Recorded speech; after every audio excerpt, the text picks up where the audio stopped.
আজকের বিষয় হলো ডেবিট ও ক্রেডিট নির্ণয়।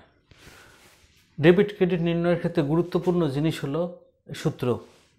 সূত্র হলো দুটা। প্রথম সূত্র হলো কি, ডি বস বাড়লে ক্রেডিট, ডি বস বাড়লে ক্রেডিট কমলে, ডি বস বাড়লে ডেবিট কমলে ক্রেডিট।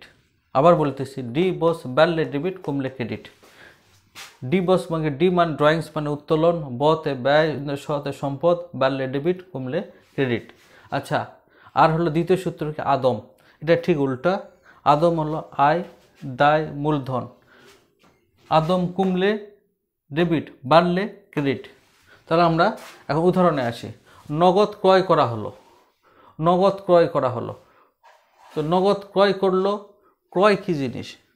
ক্রয় হলো কোম্পানির জন্য হলো ব্যয়। ক্রয় করতে ব্যয় হয় কোম্পানির, সেই জন্য ক্রয় হিসাব। তো ক্রয় হিসাবের ক্ষেত্রে কি, ব্যয়ের ক্ষেত্রে আমরা জানি ব্যয় বাড়লে ডেবিট।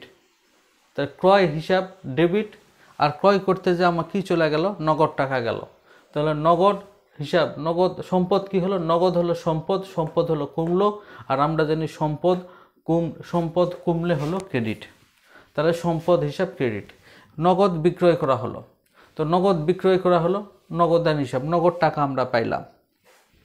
তার মানে সম্পদ বাড়লো, সম্পদ বাড়লে আমরা জানি ডেবিট।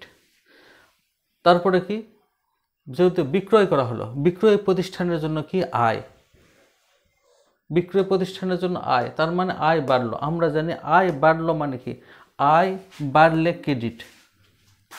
তাহলে বিক্রয় হিসাব ক্রেডিট। এরপরে উদাহরণ, আসবাবপত্র ক্রয় করা হলো 5,000 টাকা। আসবাবপত্র হিসাব, আসবাবপত্র ক্রয় করা হলো মানে আসবাবপত্র আমরা পেলাম, তার মানে সম্পদ বাড়লো, সম্পদ বাড়লে ডেবিট।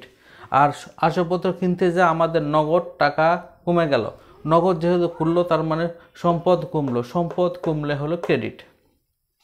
যন্ত্রপাতি বিক্রয় করা হলো, যন্ত্রপাতি বিক্রয় করা হলো, তাহলে যন্ত্রপাতি বিক্রয় করলে আমরা কি পেলাম, নগদ টাকা পেলাম, তার মানে হলো সম্পদ বাড়লো, সম্পদ বাড়লো, সম্পদ বাড়লে ডেবিট।